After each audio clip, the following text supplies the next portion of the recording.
Welcome to voice Zee news. ముందుగా బులెటిన్లోని headlines. Veligonda పనులు పూర్తి కాకుండానే ప్రాజెక్టును జాతికి అంకితం చేసిన జగన్. ఏపీలోని మిర్చి రైతులను ఆదుకోవాలని కేంద్ర వ్యవసాయ శాఖ మంత్రిని కోరిన రామ్మోహన్ నాయుడు. రైతన్నల గురించి మాట్లాడే నైతిక అర్హత జగన్ రెడ్డికి లేదు, మంత్రి సవిత. రైతు బాంధవుడు చంద్రన్న, రైతు ద్రోహి జలగన్న, టీడీపీ నేత మర్రెడ్డి. కూటమి ప్రభుత్వం వచ్చి 7 నెలలు కావస్తున్నా జీవీఎంసీకి రావాల్సిన 100 కోట్ల రూపాయలు. అక్రమ కేసులు బనాయిస్తున్న వారి పేర్లు రాసి పెట్టుకోండి, వైసీపీ నేత. నియోజకవర్గంలో భూ ఆక్రమణలు ఎమ్మెల్యే రఘురామకృష్ణంరాజుకి కనబడవా? బీసీల పార్టీగా చెప్పుకునే టీడీపీ ఎమ్మెల్సీ ఎన్నికల్లో ఓడించాలి. వెలిగొండ పనులు పూర్తి కాకుండానే ప్రాజెక్టును జగన్ జాతికి అంకితం చేశారు.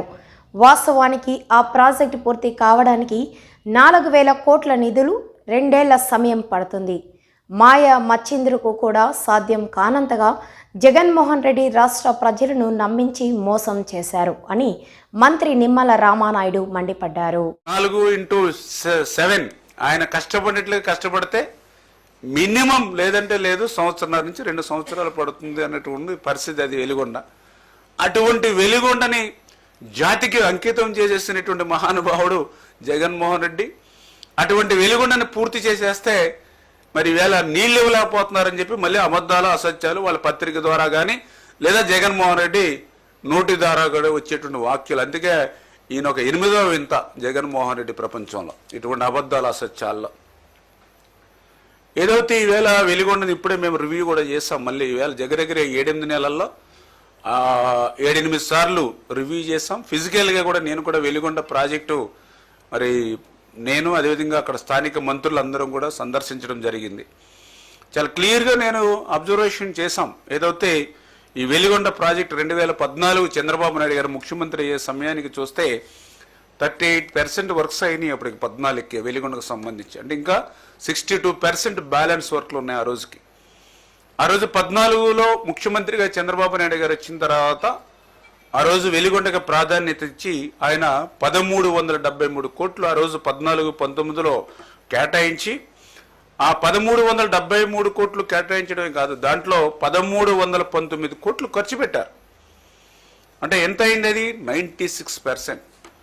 అంటే ఏదో బడ్జెట్లో ఘనంగా ప్రకటించి ఖర్చుల్లో పెట్టకపోవడం కాదు. మనం పెట్టినటువంటి 1373లో 1319 అంటే 96% పెట్టినటువంటి బడ్జెట్లో ఆ రోజు మనం ఖర్చు పెట్టాం. మరి తర్వాత వచ్చాడు జగన్మోహన్ రెడ్డి 19లో ఒక్క ఛాన్స్ అని. మరి 19లో అధికారంలోకి వచ్చిన తర్వాత 5 సంవత్సరాల్లో బడ్జెట్ డబుల్ అయిందిగా. మరి బడ్జెట్ డబుల్ అయినప్పుడు మరి నిధులు కూడా అట్లానే వెలిగొండకి ఖర్చు పెట్టవలసినటువంటి డబుల్ అవసరం ఉంది కదా.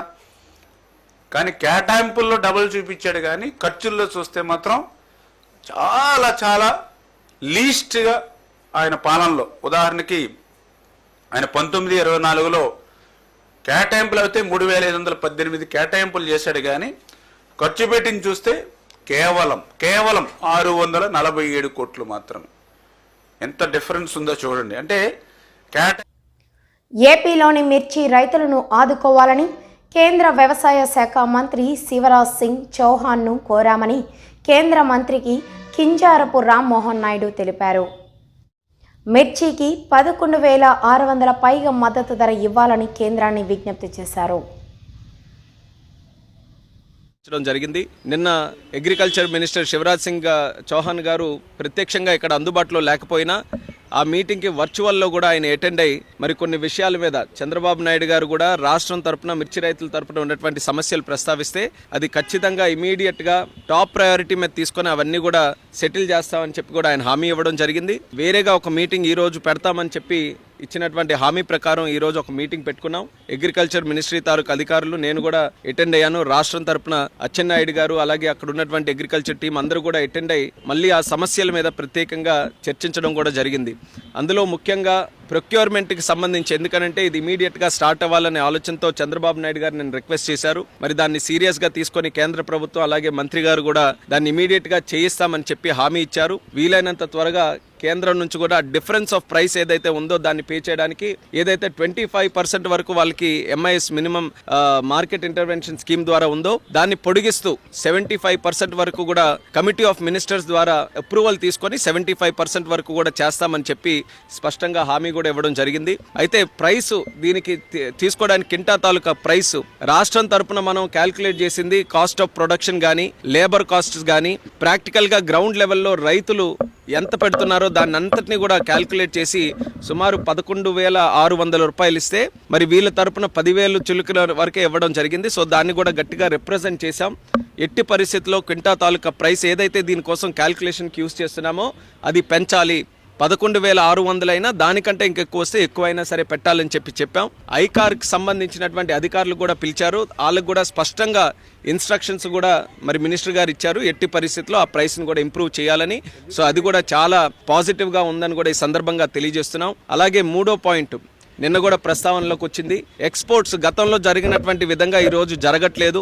దానికి ఇంటర్నేషనల్ జియోపొలిటికల్ ఇష్యూస్ కొన్ని ఉన్నాయి. అయినప్పటికీ కూడా ఎక్స్పోర్ట్స్ని మళ్ళీ మనం ఎలా ప్రోత్సహించాలి అనే ఆలోచనతో దాని మీద కూడా కొన్ని నిర్ణయాలు చర్చలో వచ్చాయి. ఆ నిర్ణయాలని ఏ రకంగా అమలులోకి తీసుకొని రావాలన్న దాని మీద రాష్ట్రంలోనే ఎక్స్పోర్ట్స్కి సంబంధించి ఎక్స్పోర్టర్స్, దీనికి ఈ యొక్క చిల్లీ ఫీల్డ్కి సంబంధించిన ఎక్స్పోర్టర్స్ కానీ ఎఫ్పిఓస్ కానీ రైతులు కానీ అందరినీ కూడా కూర్చొని పెట్టి వాళ్ళ ద్వారానే సమస్యలు ఏమున్నాయో తెలుసుకొని దానికి హెల్ప్ చేసే విధంగా చర్యలు తీసుకోవాలని ఒక నిర్ణయం తీసుకున్నాం. మిర్చి రైతులతో ఒక ప్రత్యేక మీటింగ్ ఎక్స్పోర్టర్స్తో కూడా పెట్టి దీనికి ఉన్నటువంటి సమస్యలు ఇప్పుడు ఇమీడియట్గా ఎక్స్పోర్ట్స్ పెంచడానికి ఏంటి, లాంగ్ టర్మ్లో కూడా మిర్చి రైతుల తాలూకా ఆదాయం పెరిగే విధంగా ఎక్స్పోర్ట్స్ని ఏ రకంగా మనం ఇంటర్నేషనల్ మార్కెట్కి లింక్ చేయాలి, ఈ రెండింటి మీద కూడా ఒక సదస్సు అక్కడ పెట్టి దాని ద్వారా వచ్చినటువంటి సజెషన్స్ ఏవైతే ఉంటాయో దాన్ని కూడా మనం రైతన్నల గురించి మాట్లాడే నైతిక అర్హత జగన్ రెడ్డికి లేదని మంత్రి సవిత విమర్శించారు. 2 రోజులు ఏపీకి వచ్చి అల్లర్లు సృష్టించి తిరిగి బెంగళూరుకు వెళ్లి జగన్ రెడ్డి పబ్జీ ఆడుకుంటున్నాడని ఎద్దేవా చేశారు. మంత్రి సవిత తన కార్యాలయంలో మీడియా సమావేశం ఏర్పాటు చేశారు. ఈ సందర్భంగా మంత్రి సవిత మాట్లాడుతూ 1500 బోనస్ ఇచ్చి రైతన్నలు కాపాడిన ప్రభుత్వం తెలుగుదేశం ప్రభుత్వం, రైతన్నల పక్షపాతి ప్రభుత్వం తెలుగుదేశం ప్రభుత్వం. అన్న నందమూరి తారక రామారావు గారి నుంచి నేటి చంద్రబాబు నాయుడు గారు, నారా లోకేష్ గారు, పవన్ కళ్యాణ్ అహర్నిశలు రైతన్నల కోసం కష్టపడుతున్నారు.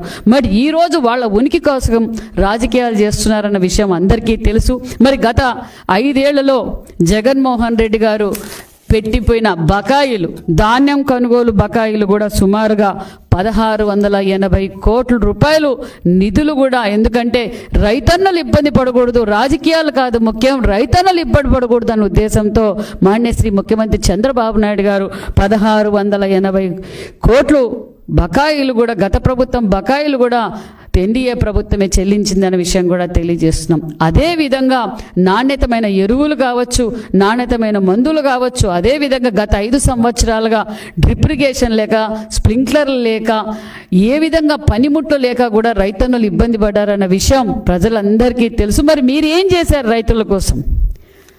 మీరు ముఖ్యమంత్రిగా 5 సంవత్సరాలుగా ఉన్నప్పుడు రైతన్నులకు ఏం చేశారు? రాయలసీమ రైతులు ఏ విధంగా ఇబ్బంది పడుతున్నారు? రాయలసీమ రైతులు నీరు లేక, సాగునీరు, తాగునీరు, ఆ రోజు 2019 ఎన్నికల సమయంలో నేను ఇరిగేషన్ ప్రాజెక్టులు కొత్తవి చేస్తాను, రిజర్వాయర్లు కడతాను, అదేవిధంగా కాలువలు వెడల్పు చేసి ప్రతి ఎకరంకు నీళ్ళు ఇస్తానని చెప్పి ఓటేపించుకొని మరి ఆ కనీసం ఆ రిజర్వాయర్ల నుంచి కాలువలు కూడా తట్టెడు మన్ను కూడా వేయకుండా ద్రోహి జగన్మోహన్ రెడ్డి గారు ఈరోజు మాట్లాడుతున్నారా?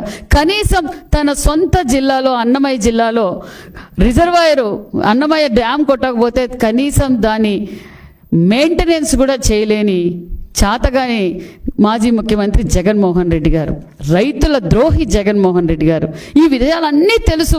మరి ఎందుకు జగన్మోహన్ రెడ్డి గారు అంత చెడగా పరదాలు కట్టుకొని ఒక పక్క ఆయన ఎప్పుడు భూమి మీద తిరగల, గాల్లోనే తిరిగారు జగన్మోహన్ రెడ్డి గారు. ఇప్పుడేమో ప్రేమ పుట్టింది, ప్రజలంటే ప్రాణం అన్నట్టుగా 2 రోజులేమో విజయవాడలో ఉంటారు, 4 రోజులేమో బెంగళూరులో ఉంటారు. ఇక్కడ గొడవలు పెడతారు, అక్కడికి వెళ్ళిపోతారు, అక్కడేమో పబ్జీ గేమ్ ఆడుకుంటూ ఉంటారు. మరి ఇది జగన్మోహన్ రెడ్డి గారు చేస్తుండే పని ప్రజలందరికీ తెలుసు. వైసీపీ పార్టీలో ఉండే నాయకులు కూడా ఆలోచించుకోండి.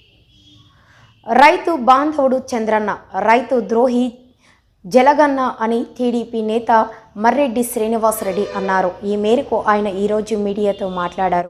కనీసమైనటువంటి అవగాహన, ఎన్నికల కోడ్లో పర్మిషన్ లేనప్పుడు గ్యాంగులను వేసుకుని వెళ్ళకూడదు అనేటువంటి కనీస అవగాహన లేనటువంటి Jaganmohan Reddy and co and batch ఈరోజు ఈ దుష్ప్రచారం చేస్తూ ఉన్నారు. ఈరోజు రాష్ట్ర ప్రభుత్వం వ్యవసాయం పట్ల బాధ్యత తీసుకొని ఏ విధంగా కృషి చేస్తుందో రాష్ట్ర ప్రజానీకమంతా గమనిస్తూ ఉన్నారు. జగన్మోహన్ రెడ్డి గారు లేనిపోయినటువంటి ప్రచారాల్ని, అబద్ధాలని దుర్మార్గంగా ప్రచారం చేసి తిరిగి లబ్ధి పొందాలి అనేటువంటి ఆలోచన. కష్టాల్లో ఉన్నటువంటి ప్రజానీకానికి ధైర్యం చెప్పాలి, లేదా బాధ్యత కలిగినటువంటి రాజకీయ నాయకుడిగా ప్రభుత్వానికి తన దగ్గర ఏమైనా సలహాలు సూచనలు ఉంటే చెప్పాలి. దానికి బదులుగా విధ్వంసం వైపు, ఒక భయానక వాతావరణాన్ని సృష్టించే వైపు ఆలోచనలు, అడుగులు వేస్తూ ఉన్నాడు. ఈరోజు ప్రభుత్వం వ్యవసాయాన్ని నిలబెట్టాలి, వ్యవసాయం నిలిస్తేనే, రైతు గెలిస్తేనే ఈ సమాజం అభివృద్ధి ఉంటుంది అనేటువంటి ఆలోచనతో ఉన్నటువంటి చంద్రబాబు నాయుడు గారు అధికారంలోకి వచ్చినటువంటి 8 మాసాల్లో తీసుకున్నటువంటి చర్యలు అందరికీ స్పష్టంగా కనపడతా ఉన్నాయి. ఈయన ఇప్పుడే కొత్తగా బజారుకు వచ్చినట్టు, ఈ కష్టాలు చూసి చెల్లించిపోయినట్టు, గతంలో తను ముఖ్యమంత్రిగా ఉన్నటువంటి కాలంలో రైతులు పడినటువంటి కష్టాలు రైతులందరూ మర్చిపోయినట్టు, మర్చిపోవాలన్నట్టు ఒక భ్రమణ కల్పించేటువంటి ఆలోచన చేస్తూ ఉన్నాడు. గత 5 సంవత్సరాలు 2019 నుండి 2024 వరకు గౌరవ జగన్మోహన్ రెడ్డి గారు మీరు ముఖ్యమంత్రిగా ఉన్నప్పుడు వ్యవసాయం పట్ల, రైతుల పట్ల మీ ప్రభుత్వం వ్యవహరించిన తీరు, మీరు వ్యవహరించిన తీరు ఒక్కసారి మననం చేసుకోండి, ఒక్కసారి గుర్తు తెచ్చుకోండి. ఈ రాష్ట్రంలో వ్యవసాయ రంగాన్ని ఏ విధంగా దివాళా తీయించేటువంటి కార్యక్రమాలు చేసుకున్నావు, ఆనాటికి అమల్లో ఉన్నటువంటి పథకాలను ఏ విధంగా అటకెక్కించావు, ఆర్బీకే కేంద్రాలు అనేటువంటి రైతు భక్షక కేంద్రాలను సృష్టించి గ్రామ సీమల్లో రక్తాన్ని చెమటగా మార్చి పంట పండించినటువంటి రైతాంగాన్ని దోచుకోవడానికి నీ దోపిడీ ముఠాలని ఆయా ప్రాంతాల్లో నియమించుకొని నీ తాడేపల్లి రాజప్రసాదానికి కమిషన్లు చేరే విధంగా ఏ విధమైనటువంటి విధానాలు నీ ప్రభుత్వంలో అమలు జరిగినాయి ఒక్కసారి గుర్తు చేసుకోమని చెప్పి అడుగుతా ఉన్నా. తమరి ప్రభుత్వ హయాంలో ధాన్యం కొనుగోలు చేసినటువంటి రైతుల పరిస్థితి ఏమిటి?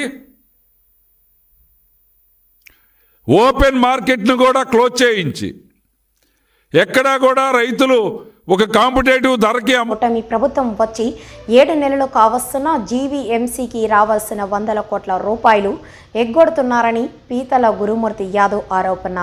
ఈ మేరకు ఆయన మీడియాతో మాట్లాడారు. అవి ఇచ్చేయండి అని చెప్పి అధికారుల మీద ఒత్తులు పెడతా ఉన్నారు. అంటే రాష్ట్ర ప్రభుత్వ అధికారుల్ని వీళ్ళు తప్పుత్రోవ పట్టిస్తున్నారు. జీవీఎంసీ ఉన్నతాధికారులు ఎస్టేట్ వింగ్ లో ఉన్నటువంటి 7 ఎకరాల భూమి మనం ఏదైతే బదలాయించామో సింహాచలం దేవస్థానానికి జీవీఎంసీ మురసల్లావు దగ్గర, ఆ డాక్యుమెంట్లు ఎందుకు దాచిపెట్టారో అడుగుతున్నాం. ఇవన్నీ ఒక ఎత్తు. నాలా పన్ను ఒక్క విశాఖ జిల్లాలోనే 1000 కోట్ల రూపాయలు పైగా నాలా బకాయిలు ఉన్నాయి. నాలా బకాయిలు ఉండడానికి గల కారణం రెవెన్యూ అధికారులతో పాటు జీవీఎంసీ రెవెన్యూ అధికారులు, జీవీఎంసీ టౌన్ ప్లానింగ్ అధికారులు లక్షల రూపాయల ముడుపులు తీసుకొని ఒక వ్యవసాయ భూమిని వ్యవసాయేతర భూమి కింద కన్వర్ట్ చేయాలంటే, గజాల్లోకి మార్చాలంటే సెంట్లలో ఎకరాల్లో ఉన్నది ఖచ్చితంగా నాలా చెల్లించిన తర్వాతే, వన్ టైం కన్వర్షన్ చేసిన తర్వాతే అప్పుడు జీవీఎంసీ రెవెన్యూ అధికారులు ఖాళీ స్థలం పన్ను వేయాలి. అప్పుడే ప్లాన్ అప్రూవల్ పెట్టుకోవడానికి వాళ్ళు అర్హులు అవుతారు. అలాంటిది ఏమీ జరగకుండా నాలా బకాయిలు 100 కోట్ల రూపాయల్లో ఉంటే పెద్ద పెద్ద భవన నిర్మాణాల కోసం, నిర్మాణదారుల కోసం జీవీఎంసీ రెవెన్యూ అధికారులు, టౌన్ ప్లానింగ్ అధికారులు లక్షల రూపాయల లంచాలు తీసుకొని పెద్ద మొత్తంలో నాలా చెల్లించకుండానే వీళ్ళు భవన నిర్మాణాలు చేపట్టేసి ఇవాళ 1000 కోట్ల రూపాయల పైగా ప్రభుత్వ ఆదాయాన్ని గండి కొట్టారంటే జీవీఎంసీ అధికారులు ఏ స్థాయిలో బరితెగించున్నారో దీన్ని బట్టి అర్థమవుతా ఉంది. ఒక్క ఉదాహరణ చెప్పాలి. ఏదైతే కోరమన్పాలెంలో ఎంవీవి సత్యనారాయణ విశాఖ మాజీ MP, YCP MP, survey number 58, 59లో 7 ఎకరాల భూమికే నాలా వేశారు. కానీ ఎంబీవి సత్యనారాయణ కట్టిన వెంచరు 9 ఎకరాల 56 సెంట్లలో అక్కడ పెద్ద బహుళ అంతస్తుల నిర్మాణాలు చేపట్టారు. అంటే మిగతా 2 ఎకరాల 56 సెంట్లకి నాలా పన్ను విధించలేదా?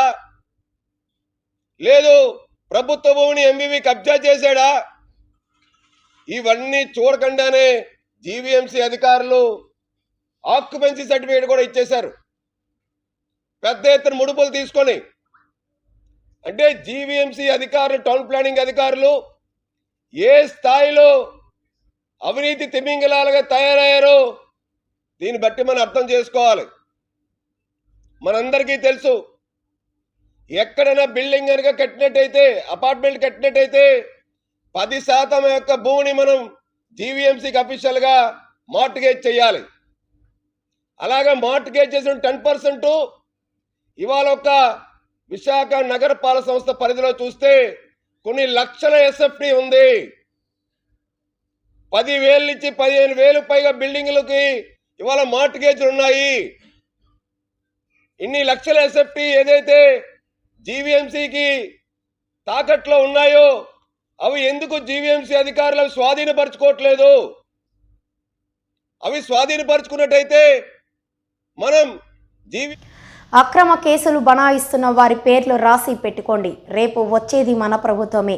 1కి 2 తిరిగి ఇచ్చేద్దాం. వచ్చే ఎన్నికలో వైఎస్ జగన్ గారు చెప్పిన విధంగా 2.0 చూడబోతున్నాం.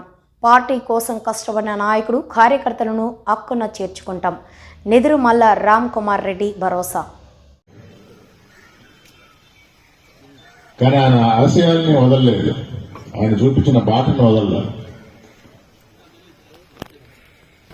భక్తవసులు చెప్పినట్టు కానీ రాజకీయాలు మారినాయి.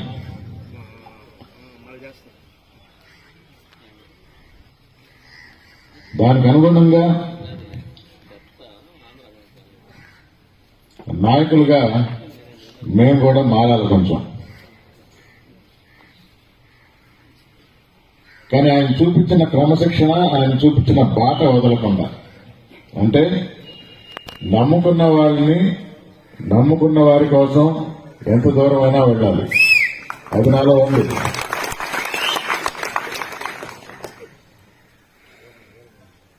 మనకు హాని చేయకుండా ప్రభుత్వాలు మారినా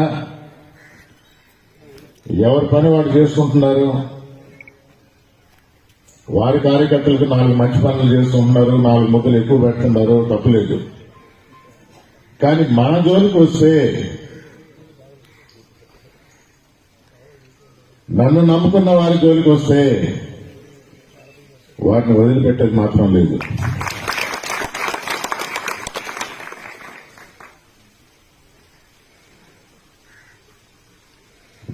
మంచితనం ఎల్లకాలం పనిచేయాలంటారు. జనార్దన్ రెడ్డి గారు మంచి పనులు చేస్తూ గుండెల్లో నిలిచిపోయాడు. ఆ బాటను మర్చిపోము, ఆ బాటను వదలం. కానీ ఎదుటివారు అంటే ఇప్పటికి ఆ అపోహలో ఉండాలేమో, కొంచెం క్లియర్ చేద్దామని ఈ సందర్భంగా మన నాయకులు జగన్మోహన్ రెడ్డి గారు కూడా ఇదే చెప్పారు, పేర్లన్నీ రాసుకోండి, రేపు వచ్చేది మన ప్రభుత్వమే, తప్పకుండా 1కి 2 తిరిగిస్తాం. నేను కూడా ఈ మాట చెప్తా ఉంటా, కానీ నన్ను ఎవరు నమ్మటంలా. లేదు మీరు మంచోళ్ళు, మీరు చేయలేరు అక్కడ పనులు అంటారు. లేదు బాబు, రాజకీయం మారింది, నేను చేస్తాను. అదే మీరు కుదరదండి, మీరు మంచోళ్ళు, ఇలాంటి పనులు మీరు చేయలేరు. సరే ఒకసారి నేను మాట ఇస్తే మాట మీద నిలబెడతానా అన్న. అదైతే మాట మీద మీరు నిలబెడతారు, అలాగే మాట ఇస్తుందా, తప్పకుండా చేస్తా. జగన్మోహన్ రెడ్డి గారు ఎలక్షన్స్ అయిన తర్వాత మన ప్రభుత్వం వస్తుంది, అప్పుడు తాట తీస్తాను అన్నది. నేను అంతకాలం వెయిట్ చేయను, నేను ఇప్పుడే మొదలు పెట్టేస్తాను. అధికారుల మీద కోర్టుకి వెళ్ళటం జరిగింది. వెంకటగిరిలో ఒక తప్పుడు కేసు పెట్టారు, గంజాయి కేసు. కోర్టు ద్వారా ఆర్డర్లు తెప్పించిన. పేదల ఇళ్లలే ఆక్రమణాల నియోజకవర్గంలో పైతందారుల భూస్వాములు ఆక్రమణలో భూములు ఉండి ఎమ్మెల్యే రఘురామ కృష్ణంరాజుకి కనబడవా? సిపిఎం జిల్లా కార్యదర్శి జేఎన్వి గోపాలన్. కొత్తగా అధికారంలో వచ్చినటువంటి ఈ కూటమి ప్రభుత్వం ఉండి ఎమ్మెల్యే గారు గత కొన్ని మాసాల నుండి ఎక్కడైతే పేదలో అనేక తరాలుగా నివాసం ఉన్నారో ఆ ఇళ్లు కూల్చివేతనే పనిగా పెట్టుకుని విచ్చలవిడిగా విచక్షణారహితంగా ఇళ్లు కూల్చివేస్తున్నారు. ఇది చాలా అన్యాయం అని చెప్పేసి మేము తెలియజేస్తున్నాం. మేము ఇప్పుడు ఈ 130 కుటుంబాల్లో చాలా కుటుంబాలు చూస్తే వృద్ధులు ఉన్నారు, తీవ్రమైనటువంటి అనారోగ్యం ఉన్న వాళ్ళు ఉన్నారు, అలాగే యాక్సిడెంట్లు అయ్యి మంచం మీదే ఉండి ఎటువంటి కదలేని పరిస్థితుల్లో కూడా కొంతమంది ఉన్నారు. ఈ రకమైన పరిస్థితుల్లో ప్రజలు ఇబ్బంది పడతా ఉన్నారు. పేక మీద కత్తెట్టి నోటీసులు ఇచ్చి మీరు ఇళ్లు ఖాళీ చేయకపోతే మేము బుల్డోజర్లు ప్రయోగించి, పోలీసులు ప్రయోగించి ఇళ్లు తొలగించేస్తామని చెప్పేసి పేదల మీద పిచ్చుక మీద బ్రహ్మాస్త్రంలాగా వినియోగిస్తా ఉన్నారు. వాళ్ళు చెప్పే కారణం ఏంటంటే ఈ ఇళ్ల వారు ఉపయోగించినటువంటి నీరు పంటకాలంలోకి దిగి ఆ పంటకాలం వల్ల ఒక గ్రామంలో ఉన్నటువంటి మంచినీటి చెరువు పాడైపోతుందని వీళ్ళు చెప్తున్నారు. ఇది ఎలా ఉందంటే తోడేలు మేకపిల్ల కథ ఒకటి ఉంది. తోడేలు పై నీళ్లు తాగుతూ ఉంటది, దిగువ నీళ్లు తాగుతున్నటువంటి మేకనే నువ్వు తాగుతున్న నీళ్ల వల్ల కలుషితం అయిపోతున్నాయని చెప్పేసి మేకపిల్లని తినేయడం కోసం బెదిరిస్తుంది. వాస్తవంగా తోడేలు తాగుతున్న నీళ్ల వల్ల మేకపిల్ల తాగుతున్న నీళ్లు కలుషితం. బీసీల పార్టీగా చెప్పుకునే టీడీపీ ఈ ఎమ్మెల్సీ ఎన్నికల్లో 3 స్థానాలకు గాను కనీసం 1 కూడా బీసీలకు ఇవ్వలేదు. ఈ నేపథ్యంలో బీసీ సోదరులారా, ఎన్నికల్లో టీడీపీకి మనం గుణపాఠం చెప్పాలి. బీసీలంతా ఏకమై టీడీపీ అభ్యర్థులను ఓడించాలని పిలుపునిచ్చారు. హక్కుల పరిరక్షణ వేదికల పక్షాన ఎస్ఏఎఫ్ తరపున మరి ఇండిపెండెంట్ అభ్యర్థిగా పోటీ చేస్తున్నటువంటి బీసీ అభ్యర్థి శ్రీ గాదె శ్రీనివాసులు నాయుడు గారికి మా యొక్క సంపూర్ణమైనటువంటి మద్దతును తెలియజేయడం కోసం ఈరోజు పాత్రికేయుల సమావేశం ఏర్పాటు చేయడం జరిగింది. ఇచ్చేసినటువంటి పాత్రికేయ మిత్రులందరికీ కూడా మనస్ఫూర్తిగా ధన్యవాదాలు తెలియజేసుకుంటూ, శ్రీ శ్రీనివాసులు నాయుడు గారు గతంలో 2 times మరి ఎమ్మెల్సీగా పనిచేశారు. మరి అతి చిన్న వయసు నుంచి కూడా ఆయన పిఆర్టీయు నేతగా, ఉపాధ్యాయుల పక్షపాతిగా అనేక జీవోలు సంపాదించడంలో కానీ, అనేక కార్యక్రమాల్లో పాల్గొనడంలో కానీ, అనేక పోరాటాల్లో పాల్గొనడంలో కానీ ఆయన ఉపాధ్యాయుల యొక్క శ్రేయస్సు కోసం నిరంతర శ్రామికుడిలా మరి పనిచేస్తున్నటువంటి వ్యక్తి. అతి చిన్న వయసులోనే మరి ఆయన ఎమ్మెల్సీ అయ్యి 2 times ఉపాధ్యాయుల యొక్క అభిమానాన్ని చూరగొన్నారు. లాస్ట్ టైము కొన్ని అనివార్య కారణాల వల్ల ఆయన మరి కోల్పోవటం జరిగింది. ఈసారి మరి గతంలో కంటే ఎక్కువ అనుభవంతో మరి సేవతోటి ఆయన ముందుకు వస్తున్నాడు కాబట్టి ఉపాధ్యాయులంతా కూడా, ఉపాధ్యాయ వర్గం నుంచి వచ్చినటువంటి